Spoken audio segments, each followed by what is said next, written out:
it's like an 80-90% chance they will fail in the first year.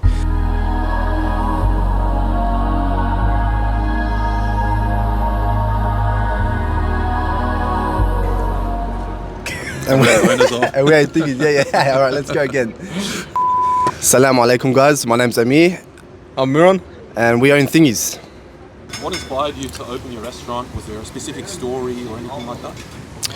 To be honest, it comes to you. Like it's not something I grew up thinking I'm gonna own a food business. Slowly a journey. It was a journey.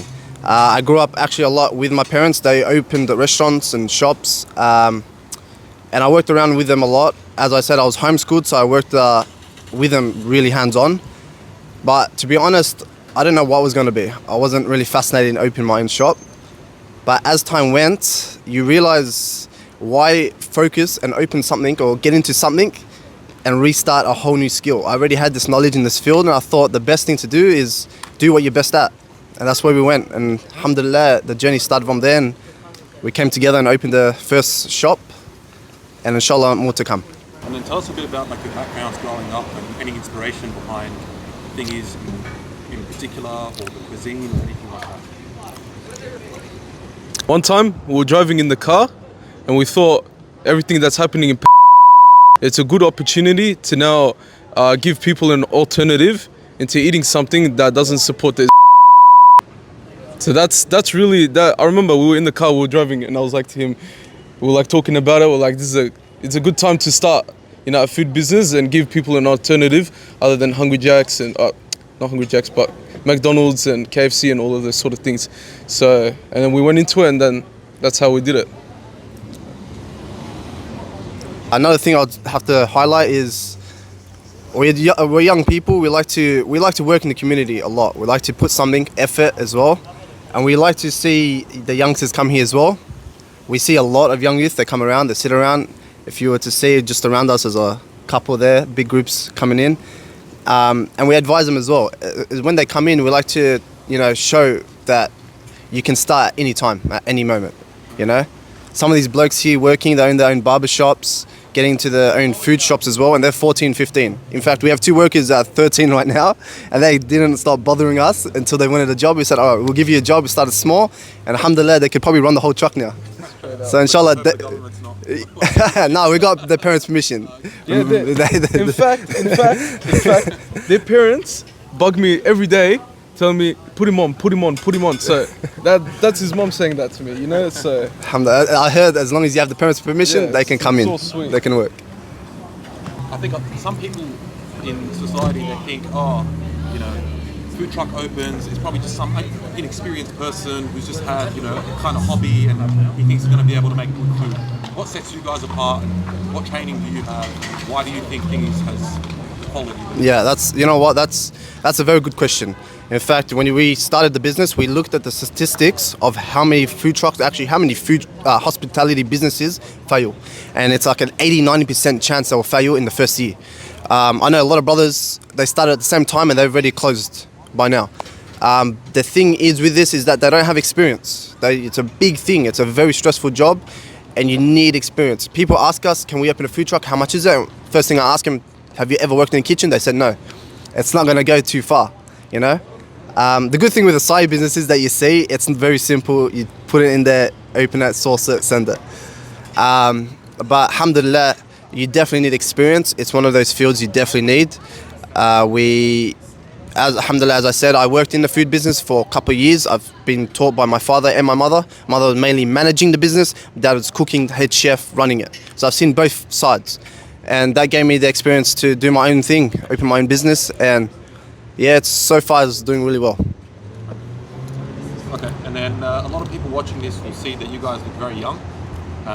What advice would you give to someone who might also be really young and wants to start a business? Doesn't have to be in hospitality, but any kind of business. Go for it.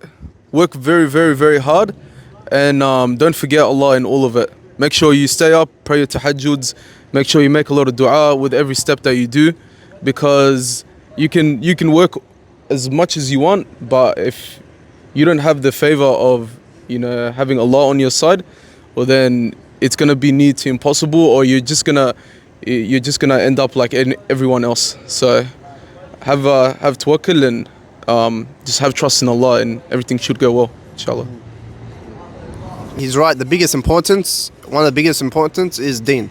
So keep your deen on 24/7. You know, building up to this business, we made a lot of dua. We worked very hard, and we had trust. We were panicking when we first opened our business. We were stressing so much. We weren't sleeping at night. You know, making sure everything was right, 100%. And in fact, it wasn't 100%. It never will. It only gets better as you open over the months. You only progress better and better. That's for all food businesses. You always start small and you slowly make your way up and you learn. Alhamdulillah. Journey for advice for the young youth is use your youth. Don't waste it. A lot of people go out. They want to go. Maybe I don't know if I can say this. The clubs. You know, the drives. The I don't know, the smoke, the what is it? Shisha, the shisha, yeah, that's right. But alhamdulillah, that's one thing. You don't want to waste your time with this, you know, this youth, this young age you got. Go out and work hard, very hard. The young boys we have here, all young. We've got a 15-year-old there right now. He's probably one of the best in the kitchen. And he dropped out, grew up working with his dad, and he's got that knowledge, that experience of working with adults. So alhamdulillah, we see him doing really well, you know, pumping it. And at the same time, in Ramadan, he was leading tahajjud as well. So he keeps his deen on Actually, all of them are from MIA. Like all of our employees, literally, they're all from MIA. So yes, like you know, we're hiring people from the community. That's another thing. Yeah, we want to hire from the community to give back to the community. You know, the best favor you can do for a parent is, you know, teach their youngsters. The best thing, you know, experience of life and knowledge of Islam as well. How did you hear about Alkasa and how did it kind of help your business? Okay, I heard Alkasa, I'm going to be honest, through my dad. If anyone knows, my dad owns the artisanal, Isam, and that's when I was working there, and that's when I first saw you, and I noted it down. I'll keep this guy in touch, and I'll get back to him because I was actually planning to open the truck. I already had everything. We had the truck in my backyard, working it out, and that's when I first met you. And I thought I'll make sure I connect with you and get in touch. Before we even started the food truck, he was like Alkasa. We'll get Alkasa. Yeah. Before we even Here we are. started. Yeah. Hectic. Fantastic. And do you think it helped you in any way? Yeah, alhamdulillah. In fact, I think the first time you posted us, it did pretty good. It got like 20-something thousand views, and a lot of our customers. You were one of the more now. Yeah, it's way more. Yeah, you were one of the first to do a video for us, and we had actually a fair bit of people come, and we would ask him, where did he hear us from? TikTok, Instagram, they say Alkasa. So alhamdulillah, did really, really well. That's great to hear. And one more for the audience. So what would you say is something that was like your biggest challenge when going into business that you didn't expect? Council, bro. That's one. But I don't want to just mention council. No, I cut that. Biggest. Okay, let's start off of a business, really.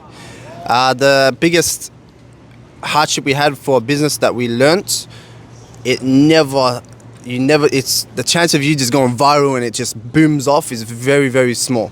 You know, we started our first couple of months making nothing. We actually worked 2 jobs for a couple of months until it was able to pay for its bills and start to pay a little bit for our salary and for our rent and whatnot.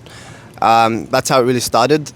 And then there's also little things like council and staff that you gotta kind of work around and learn about. So because we have a lot of staff that's coming in and out, different experiences, different ways of doing things. We gotta teach them how to do it the way we want it, to execute it the right way. And then obviously the council. Every kitchen will have an issue. Yeah, council. It's an eyesore seeing them. They look for problems, and if they don't find it, they'll make problems.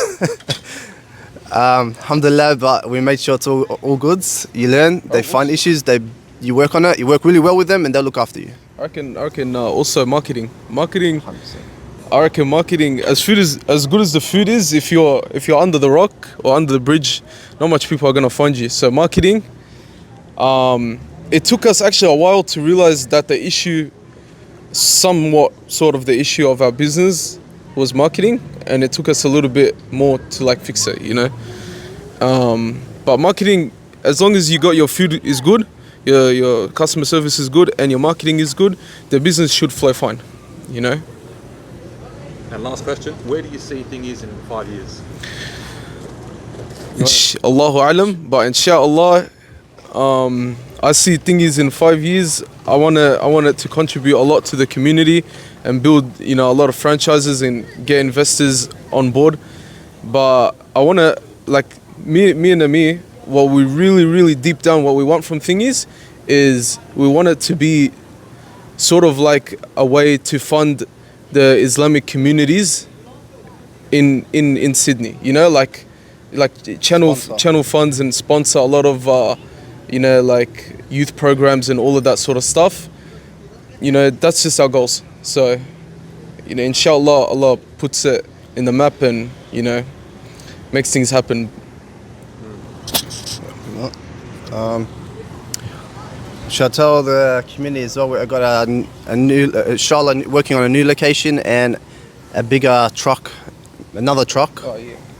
So, as I said before, you asked the question 5 years from now, you always start small. So we're going to build up this place a bit more. We've got another truck coming. Inshallah, it'll be all desserts, coffees and drinks. A better seating area, some cover. And then we have a new location, inshallah. I can't give you an exact date, but inshallah, maybe next year. And from there is when it starts. We'll try to keep hunting until we can work our way into shops, you know. It starts small and then open your own shop. Who knows, maybe restaurants, and keep getting bigger, inshallah. Well, boys, barakallahu feekum. Your food is fantastic. Alhamdulillah, thank you. Phenomenal boys. We love working with you. So thanks for your time. Keep doing what you're doing.